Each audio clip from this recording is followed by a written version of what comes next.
Welcome to the Midsters Podcast, your podcast for inspiration on being bold and saying yes to making the most of your midlife.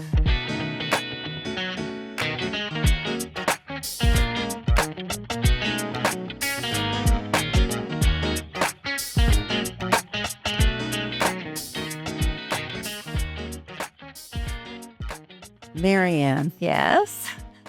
I think one of the things that's intimidating to the people that are in our social and familial circles in midlife is how dangerous we become when we get a little bit older and start caring a little bit less about what all those people think. I would agree. I've bumped up against that. But wow, is it so liberating? It is liberating. Oh, it's nice. It's fun. Yeah, middle age opens up some type of confidence, right? I think confidence and a lack of self-consciousness Yeah. together create a dynamic where, you're just kind of as a woman in midlife ready to do what you want to do. Well, I think midlife confidence is saying yes to things you're not ready for, right? You've thought about it, something comes up, you just do it. I think I would have overthought it much younger. And now that I look at the decades ahead of me and how I want to live it, my midlife confidence is definitely saying yes before I'm ready. And I've done that. You are the poster child for saying yes to things That I'm not ready for. you're not ready for. But conquer. It's like the captain's license. Yes. I mean, during COVID, everybody's making sourdough and I become boat captain. Okay, well, I took on sourdough. And I think that's great. But no, you just do things. Do you think that part of it is bumping up against the clock? I do. Yeah, because this is the time to just take chances. Yeah. You can, when you're younger, you can put things off and say, I'm going to have adventures later in life. When you get to this point in midlife, it's like, there's not a lot of time to keep waiting Right. to see if that feels like the right adventure. Sometimes you just got to go for it. I think that's a good point. I mean, midlife happened for me during COVID as well. I was in that. And it made me think about things differently, like the years ahead for sure. And I was a nurse and I worked in COVID. And it's not that COVID changed my life. It did not. It changed my capacity and my timeline. It definitely changed my timeline. After that, I ended up retiring. I took an early retirement. I decided to get my captain's license. I did a sprint triathlon. We started a podcast. I mean, I didn't have a resume that said, okay, next thing on your list, on your vision board is a podcast. It was not. I would never have imagined this, but midlife gave me confidence, and so did Leslie Ann. So the two of us, we just jumped in and did it. And that's kind of what I mean. I think midlife gives you a confidence that you say yes to things you're not really ready for. You don't have to have that resume. But what that resume, I will say what replaced that is enthusiasm. And I think there's a lot of enthusiasm with women in midlife because we do realize, like you said, we bump up against the clock a little bit and we look at, I'm about to turn 60, so I'm looking at my next decade of things that I want to do and I want to accomplish and I want to say yes to and I want to feel the moment, the days, the months, the years, really living. And when you bump against that clock and you look at those decades, you don't have time to wait. It's now or never in some ways. And I also think we have built up enough life experience to know that we actually can handle different things. Right.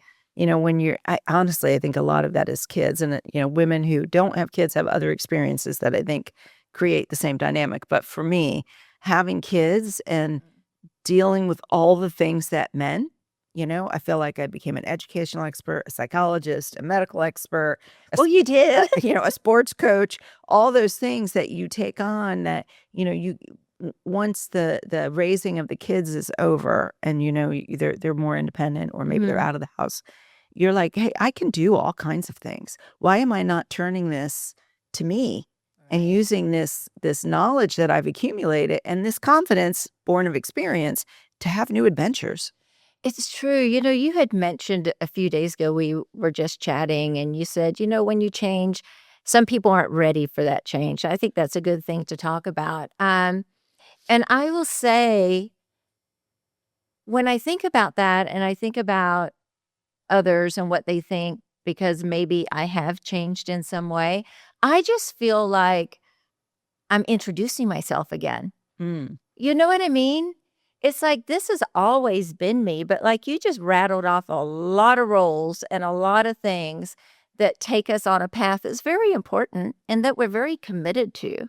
But now those have gone by the wayside.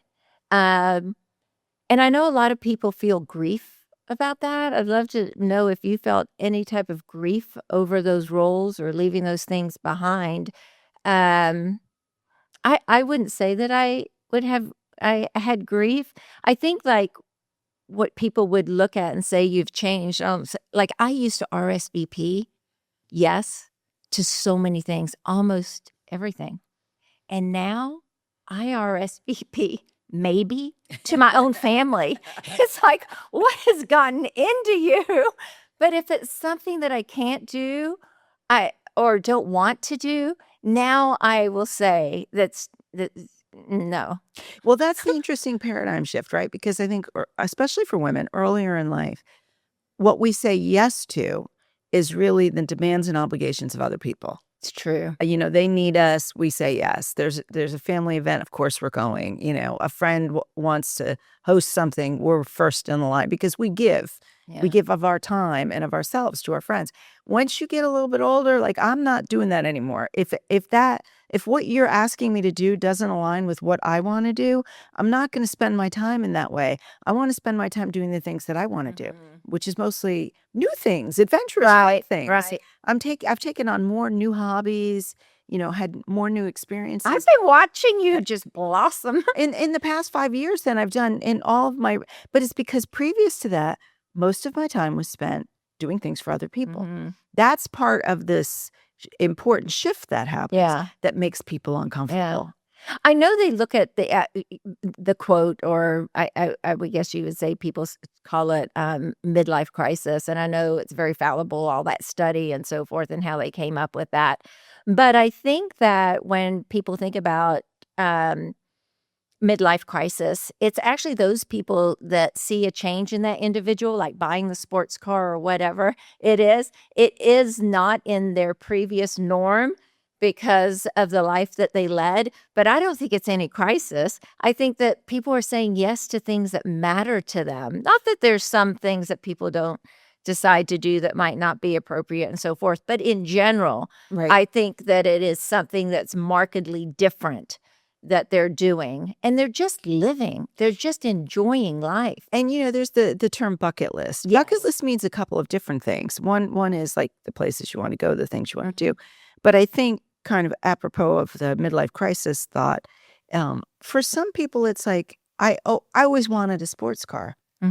Why am I not getting it? Right. This is the time to do it. I call it a why not list. A why not list. That's perfect. Why not? I actually am in the middle of exploring something important on my own personal why not list. Oh, tell me. So I had my hair cut last week, and I told my hairdresser, who she's been with me forever. I love her, and I trust her implicitly. I said, Miriam, I've never had long hair. When I grew up, my mother kept my hair very short. And then when I got a little older and I wanted it to grow, I constantly got a lot of criticism from her. And, that for better or worse, mothers shape how we think about things. I've always felt like I just don't look good in long hair. So I'd never have had long hair. And I kind of thought, I'm not going to die without having long hair. I want long hair. Good for you. So I said, Miriam, can I grow my hair long? She's like, you could do whatever you want. I'm like, well, how do we get it from here? It's short now to where I want it to be. And she said, patience and careful planning. Like, we're going to shape it. So we're in the process. We have officially begun the process of growing my hair long. Oh my gosh. I'm so excited for you. I want to wear it in a ponytail. Yeah. Well, you should. Yeah. Do you think that doing that will, when you look in the mirror, any type of identity difference or how you think? Because, we do we have in our head our own identity, sort of.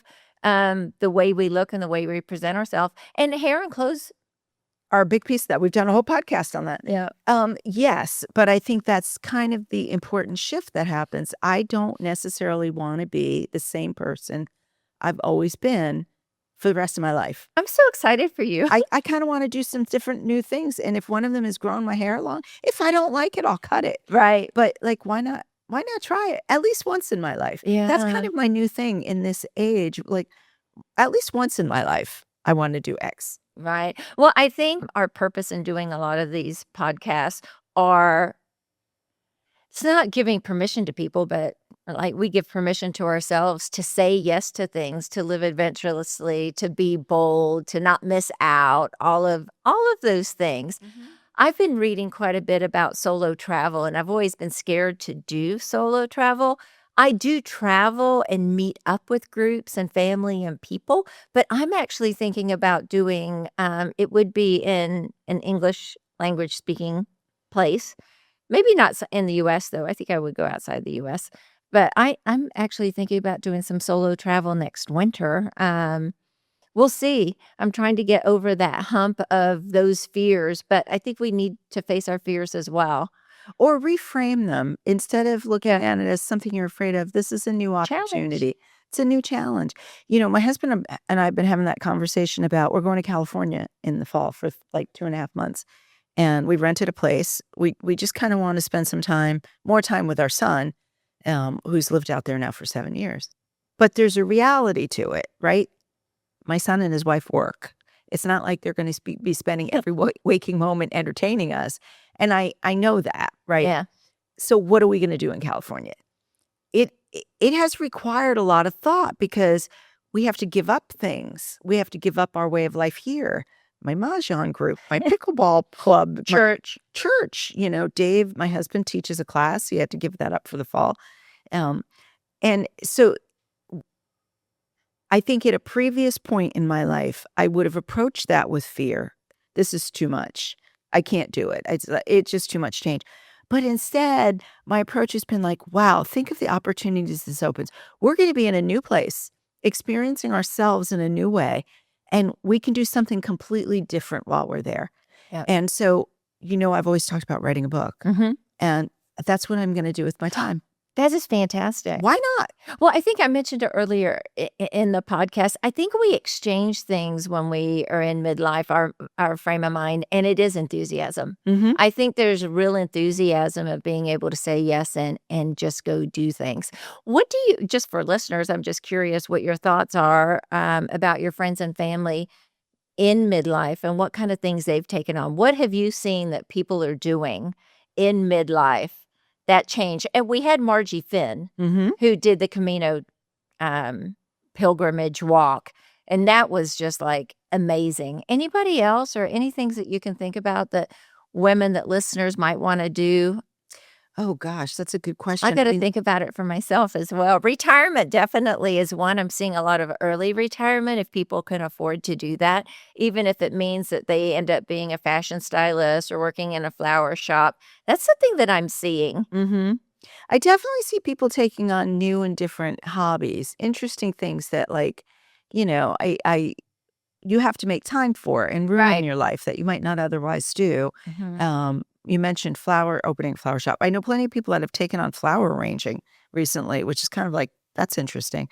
And a lot of travel. Travel I'm seeing in women's travel, you know, I think is really important for people in midlife. I don't know what men are doing. I guess they're doing it too in some form, golf trips or so forth. But I'm seeing a lot more. I always thought about women's travel, which I did not do, like the bachelorette parties and the younger generations doing a lot of girls trips. I just never did that. I had children young in my late 20s, but I'm seeing a lot of women doing that now. And we do that. Wow, the rewards. Well, and our friend, we have a mutual friend, Fernanda, and she did that trip last year where she went fishing with a bunch of men and had a fantastic time. She's going again. And she's going again. And she's been doing some interesting women travel too. Right. So, you know, there are also folks that I know that are just not ready for that. I have friends that I've invited on our annual sailing trip, And they're just not ready to take that on. There are some barriers. We could talk about that a little bit because I do have some friends as well that they hesitate. I think that's the probably most appropriate word that I would use, but that hesitation ends up turning into a no. It's not that they're not interested in it. They're hesitant, and I'm not sure why. I don't know how to open up that mindset for them to be. I think you have to be, like I talked about, it's saying yes before you're ready. Mm-hmm. I think you just have to jump in feet first and you have to do it. And you and I have done that a lot. I mean, we just went dog sledding and ice fishing. I mean, we just said yes. Yeah. And we didn't ride in the dog sled. We steered that dog sled. It's true. It's true. And I mean, we did the podcast. I mean, we had zero experience. Yeah. Like we were thinking, okay, we don't have any experience. Let's start a podcast. It's having that mindset, but I don't know how people can get there. I think they need to surround themselves with people like us, listen to our podcast. Right. Who model that way of life. Yeah. I think culture puts a lot of pressure on women. And the older you get, the more that cultural pressure subsides. So I do think, I see more change in women after maybe 55 than before that. Yeah. And so my hope is that will kind of continue to happen. Right. The older you get, the more you'll be willing to say, I'm just going to go do this. And you mentioned the change at 55 and older. I will say my change, and maybe yours too, and others, my change is like coming back to who I always was, who I was at an early age before I took on a lot. So having somebody come back to that, I think another barrier is they feel they need permission from their spouse or their family to do it. And I happen to have a spouse that's very encouraging, that does things on his own as well and have a lot of interests. And our interests are different enough to where he's not going to go dog sledding and I'm not going to go make watches in Ohio. It's just not happening. And I'm not going to paranormal, sorry, Elizabeth, or UFO conferences, and we respect that, even though I would be interested in doing that. And there's some things he'd be interested in doing in mine, but he respects the fact that I have these interests and he's not going to hold me back, nor am I going to hold him back. Not everyone's in that situation. They think if you're a couple, you have to do everything together. And that's one of those cultural pressures. Yes. Right? Like there's something wrong if you're a married couple and you're not coupled. Right. And actually, I would say my experience has been quite the reverse. I mean, like you and Robert, Dave and I have very different interests. I'm crazy about photography and go on workshops and go away for the weekend to take pictures. He has no interest in that. Right. He gets on his bike and wants to ride full bore for, hours at a time, out way into the wilds. And I'm just not interested in that. Yeah. I mean, the man has climbed a mountain on a bike. I'm not doing that. But that's okay. It is. It actually doesn't diminish your relationship. It strengthens it. I think I think some people need to have really deep conversations with their spouse about that. Yeah. But I think as you get older and further into midlife, that sort of starts to happen naturally. Like once you've been married for a long time, you start to see the flexibility and play you have in your relationship, unless you have an unhealthy relationship. Right. And you really feel like it's going to break apart if you're not in lockstep. Right. And that, I would say, some people think of that as being healthy. It's unhealthy. It brings, also, this is my marriage, so nobody else, I'm not judging or anything like that. But I know in my marriage, when I do things or Robert does things and we come back and we talk about it, we find each other so interesting. It is just like fascinated with this incredible individual that still has curiosity and who adores the things that I do. There's a lot of admiration in it, but both ways.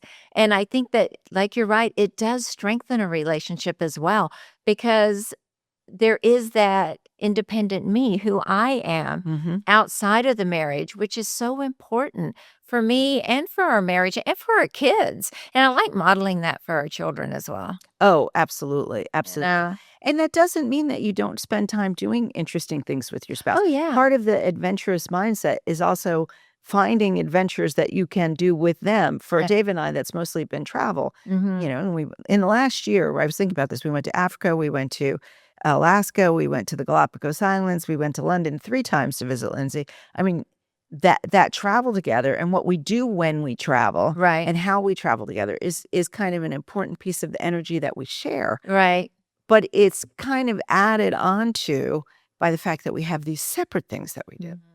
I think it's important. I hope listeners will understand what we're saying about that, and if there is a barrier there, to work on that, because I see women shine. I mean, literally shining at this age and doing things, and it's not a slowing down. A lot of times we think about when you turn 50 or when you turn 60, it's a winding down, it's a slowing down.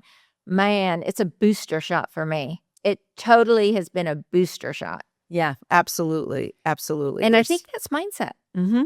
The other thing is, I think that at this age, because of those roles and because of some isolation, not being around so many people, when you are with your kids and doing a lot of activities, or you're retiring and you're not around your coworkers, I think you can become isolated in that. And it's important to find group things. It could be a book club. I mean, a lot of people do book clubs, but look for things that are adventurous. Go on the meetups in your own community and see what people are doing. Hiking is an easy thing, for somebody to join and see if they like it. And that also sparks a lot of curiosity about the world that we live in, the country that we live in, and it opens up travel. Mm-hmm. Absolutely. And there's a lot of interesting things to do that people don't even think about. Like a book club is a nice way to socialize with people, but maybe instead take a cooking class or Yeah. a mixology class. I've wanted to do that for a while. I've thought about mixology. I think that would be really fun It to learn would. how to, mix some craft cocktails. There's all kinds of things out there that you can do. Stop and think, like, what would be something new and different that, I'd be proud to say I learned how to do. Right. Social media is so focused on what the younger are doing. I mean, I have to search to look for midlife type things. And I think that that is a space that a lot of midlifers, if they're interested in social media, I'd like to see a lot more posting of what people are doing at our age, you know? Mm-hmm. And not just the postings of looking young, or I don't like seeing that. I like seeing more of the adventurous and the fitness. There is some space taken up with the fitness at our age, which is great. And that allows us to do the adventurous travel, do the triathlons, do the hiking, do all those wonderful things that we didn't have time for before. But I talking about the winding down, I don't know where that came from. But we are raised, it's a culture where we think that, not that we are less, but in some ways we are invisible to a lot of the sector, a lot of the population. But the winding down, that we become invisible when we should be shining more, and we do. And I wish more people would actually do that and publicize and put it on social media, because it is something to look forward to. I'm telling you, out there, you're 20, you're 30, you're 40-year-olds, you got a lot to look forward to. Right? Absolutely. Let's see what Elizabeth thinks about winding down and ramping up in the later stages of life. I think that for me, there's a lot that I look forward to. I don't know. It's actually a difficult thing for me to think about, but I have noticed this year for myself. I kind of said, I'm going to start doing more for me, and that's really made a shift. Because I would say That's that in great. a way I'm going through a midlife crisis a bit. I think that, which maybe sounds strange, but maybe when you hit 40, you start thinking that way. At least for me, I did. And then I'm looking ahead, and there's so much that I've wanted to do for years, and I just didn't allow myself. And my first question is actually, Leslie Ann, you had said something that really resonated with me, which was, you talked about women feeling like they need permission. And I think that that's why so much procrastination has happened around personal projects that I've always wanted to do. So when do you think that, where do you think that comes from? And how do women actually learn to trust their own voice more than everyone else's? Or to feel like it's okay? Yeah. Yeah. I mean, I was talking about the short hair and the fact that my mom always kept it short. I think we women learn how to be women from the women before us. And women take messages from society and from culture about what's acceptable and how you're supposed to be. And we end up putting this burden on ourselves that what real womanhood is doing for others. It's being a wife, it's being a mother. I mean, I will tell you that through most of my professional career, my mother had serious problems with it. I mean, she did not like the fact that I worked. And in fact, she used to call me at 7 o'clock every night and ask what we had had for dinner. And I'd say, I just got home from work. I haven't even cooked yet. Your husband works hard all day. He deserves a hot meal when he comes home. I'm like, yeah, I work the exact same job he does. So like, I deserve a hot meal too. And, if he's really that hungry, he can go cook. But like that mindset of doing for others all the time, that's something that society kind of pushes on us. So how do you break through that? It's a little paradoxical, but you break through it by rebelling against it and by reclaiming yourself. I want to do what I want to do for me. And, I feel really, really fortunate.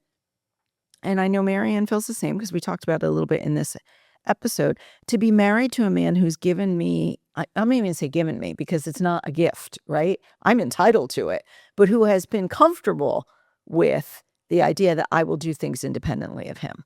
And I think one thing women can do is choose wisely when you marry. Marry someone who understands and respects that you're an independent individual person and you are not always going to be in lockstep with the person you're partnered with. That doesn't mean you don't have a good partnership. It's just valuing you as an individual person, just as you value him. So I don't know if that really answers your question, but it does seem to me. And I will say this too. I know, and you touched on this, Marianne, I know I'm modeling for the next generation.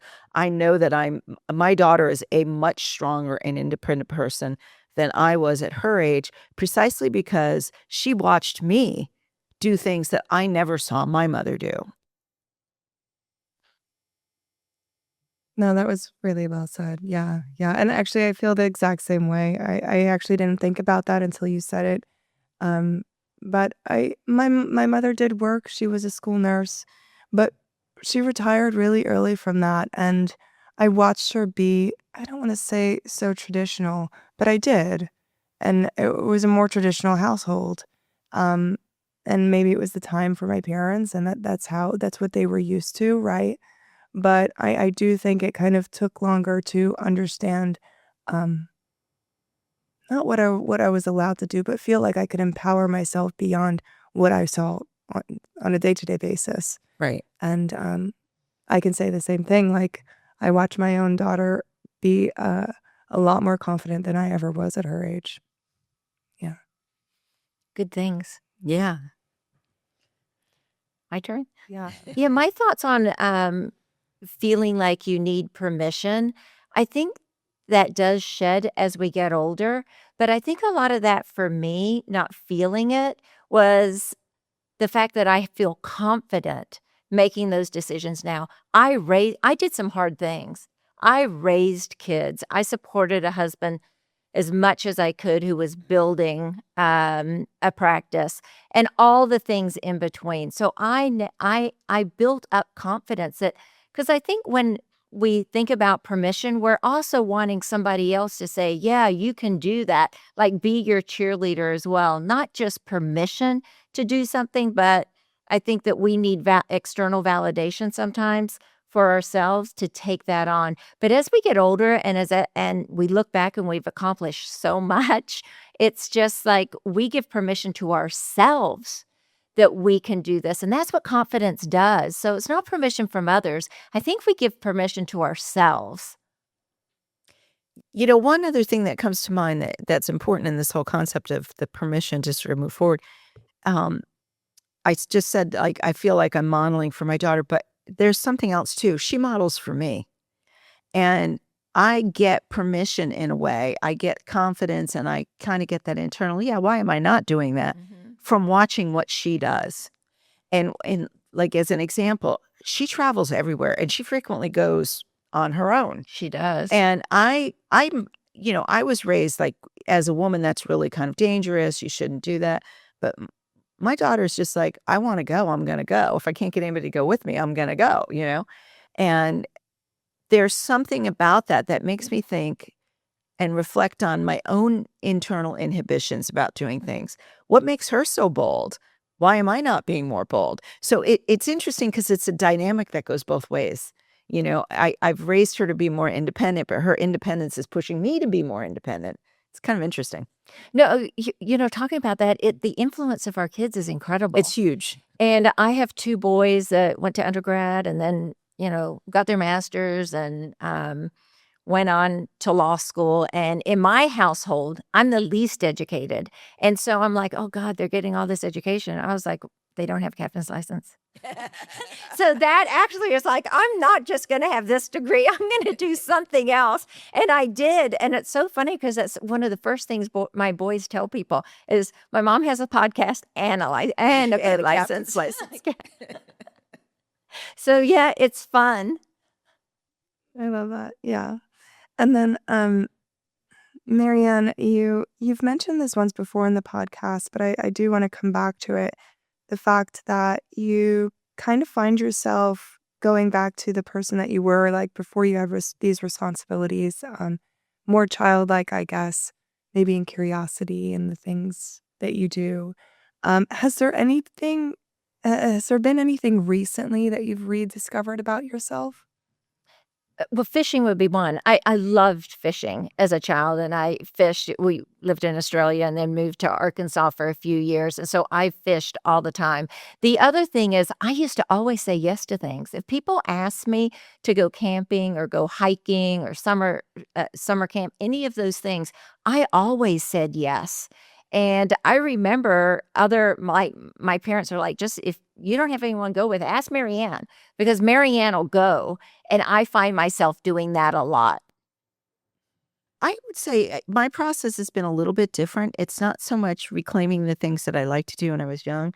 It's more reflecting on if I had developed a different way when I was young, if I hadn't felt the pressure to be a certain way, what would I have done? Who would I have been?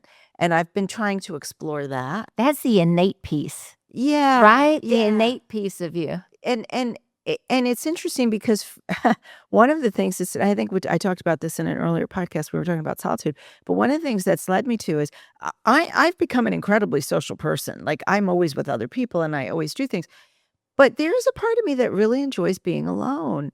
And I've had to kind of reclaim that because that's also a very powerful yes, spending time with myself, doing what I want to do, where like there's no demands on me. I don't want demands on me anymore. And I think that's the most important shift at this point of life.